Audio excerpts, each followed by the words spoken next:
Father Delroy Wilson, tell them what I want, Salut à tous les amateurs de nuages de France, Vapeur X. Aujourd'hui je vous présente un dripper sur lequel j'ai beaucoup lorgné, le Mutation X V2. Alors avant de rentrer dans le détail, je dirais quelques mots des caractéristiques générales de cet appareil proposé par une compagnie fort joliment intitulée Indulgence. Tout d'abord, le Mutation X V2 qui fait à peu près 22 mm de diamètre pour 3 cm de hauteur environ, sans le drip tip. Disponible en stainless steel comme celui-ci, black stainless ou copper, est avant tout, à l'instar de son prédécesseur, un dripper destiné à faire d'énormes clouds, puisqu'il est doté de 18 trous d'airflow de 2 mm chacun, et d'un drip tip de 0,8 cm de diamètre, qui permet une énorme circulation d'air. En revanche, il se distingue de la V1 sur deux points. Premièrement, la possibilité d'obstruer un des 7 de trous d'airflow, et donc de monter des single coils. Personnellement, je préfère les duals, mais je sais que certains d'entre vous vont franchement apprécier cette caractéristique. Deuxièmement, le pôle positif double qui rend les montages dual coil beaucoup plus simples. Tout ça, c'est passionnant, mais on va regarder l'animal de plus près maintenant. En échange de la modeste somme se situant grosso modo entre 25 et 30 euros, remise à votre commerçant préféré tout heureux à l'idée des vacances prochaines qu'il pourra se payer grâce à votre générosité, vous vous êtes vu remettre cette jolie boîte en carton bleu au design savamment étudié. À l'intérieur, une petite notice explicative, la cloche accompagnée du top cap, le drip tip, le plateau de travail, et enfin un set de vis de rechange pour vos pôles, des joints toriques, la clé Allen empreinte triangulaire, à ne pas perdre puisque le tournevis bleu que vous possédez en 153 exemplaires ne vous servira à rien. Notez que nos amis chinois nous ont ici épargné leur cantal pourri et leur coton dégueulasse. Le plateau, il possède un pin réglable en laiton plaqué argent, une belle cuve puisque profonde de 5 mm. Les pôles négatifs sont taillés dans la masse, et l'on a donc deux pôles positifs qui vont amplement faciliter les montages dual coil. Les trous dans lesquels on passe le cantal mesurent environ 2 mm de diamètre. La cloche est dotée de 18 trous d'airflow, rien que ça, également comme je l'ai dit de 2 mm chacun. On voit ici un joli logo gravé au laser. À savoir, vous pouvez vous fournir séparément une cloche en Pyrex, avec laquelle vous ne pourrez pas régler un airflow constitué de deux trous de 3 mm de large, mais qui, outre son côté fun et sexy, vous permettra de constater d'un coup d'œil la quantité de liquide restant dans votre coton. Le top cap propose un dissipateur de chaleur du plus bel effet, et c'est en faisant tourner celui-ci que vous pourrez obstruer plus ou moins vos air holes. Airflow fermé, airflow ouvert. Les extrémités ici sont taillées en biseau, en oblique, et non pas en angle droit comme sur la V1. C'est en venant placer 7 parties plus larges d'un côté ou de l'autre de votre cloche que vous pourrez procéder à un réglage en simple résistance. Comme ceci. Un côté entièrement obstrué et l'autre que l'on peut régler à volonté. Le drip tip en plastique, un seul joint torique, 8 mm de diamètre.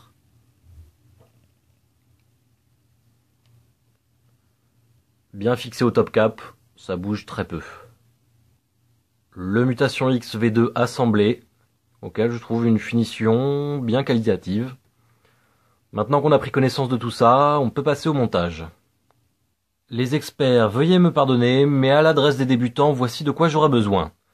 Ma clé Allen bien évidemment, du Cantal 04, un coupe-ongle, une paire de ciseaux quelconque, une pince à épiler, et ce petit ustensile qui propose différents étages pour différents formats de spire. On peut également utiliser un cylindre de 2 mm de diamètre, puisqu'en l'occurrence c'est sur le deuxième étage que je vais travailler. Je coupe deux portions de cantal d'environ 10 cm de long.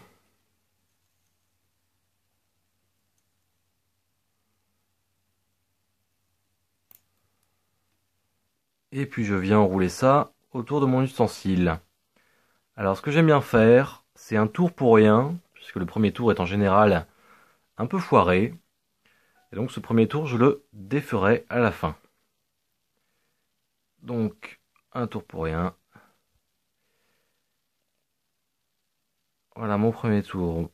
2, 3, 4 et 5 tours qui devraient me donner une résistance entre 0,5 et 0,6 ohms.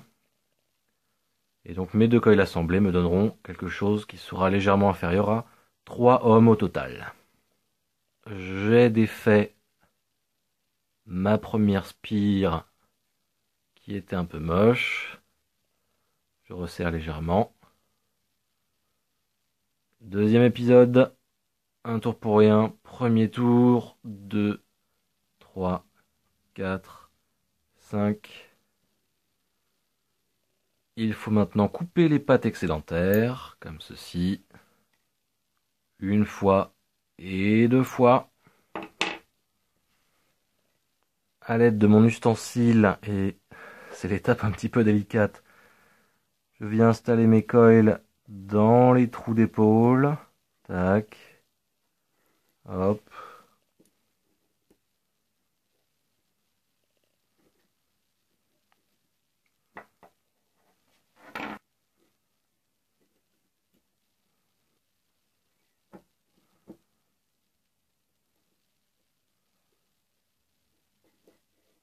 Je coupe les pattes excédentaires. Je chauffe un peu mes coils. Et je resserre les spires. Hop. Et hop. Et je vérifie que ça chauffe bien de façon équivalente des deux côtés. Ça a l'air d'être le cas. Pour la partie coton, j'utilise du Fiber Freaks. C'est un petit peu plus cher que du coton cardé. Mais c'est aussi de meilleure qualité. J'en prends juste un tout petit peu. Là, j'en ai peut-être pas assez. Rajoute légèrement. Hop. En 2 fois, bien sûr. J'aère tout ça. J'essaye de lui donner le diamètre voulu. Un tout petit peu trop. Hop.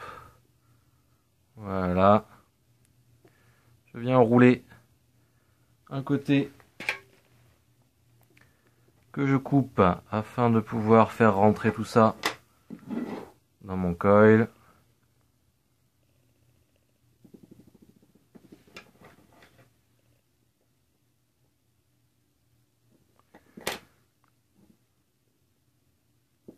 Et voilà, l'idée c'est de faire en sorte qu'il y ait un petit peu de jeu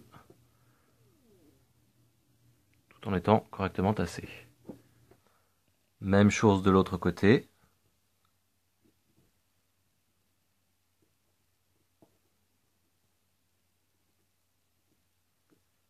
Je coupe les pattes. Oui, on coupe souvent des pattes dans le montage de reconstructibles. Ça peut également se faire avec des ciseaux de qualité, hein. Tout le monde n'est pas obligé de faire comme moi. Grosso modo,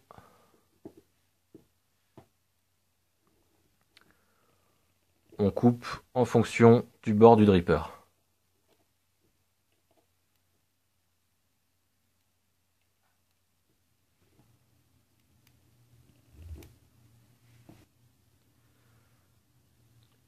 Un peu de liquide, en l'occurrence ce sera du Derailed de chez Suicide Bunny. Je dépose ça sur mon coton tout en le travaillant un petit peu. Tac, hop là. Et tout en faisant attention à ne pas tasser. Je rentre ça dans ma cuve.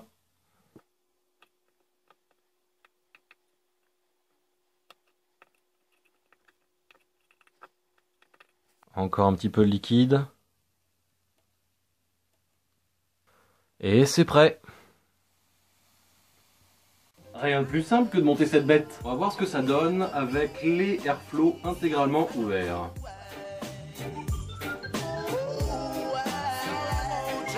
Mais c'est énorme! Comme vous le voyez, la production de vapeur est gigantesque. On va être à peu près à 35 watts, et à mon sens 35 watts c'est déjà une valeur relativement élevée. Le Mutation X tourne vraiment à plein régime et concrétise ce pourquoi il a été conçu, à savoir envoyer du bois. Et niveau bois, c'est plus l'Amazonie que le bois de Boulogne si vous me suivez.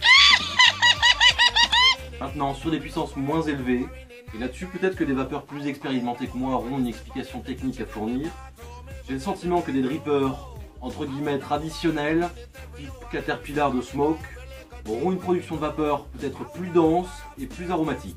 Par ailleurs, j'ai vu que la V2 du Caterpillar vient de sortir, je vais essayer de me la procurer pour vous proposer une revue assez rapidement. En conclusion, sur le Mutation X V2, le voilà sur un mode mecha, le setup est terrible. Un dripper qui offre également un rapport qualité-prix probablement sans concurrence dans cette catégorie de tarifs. Mais un dripper qui ne doit pas être un premier dripper.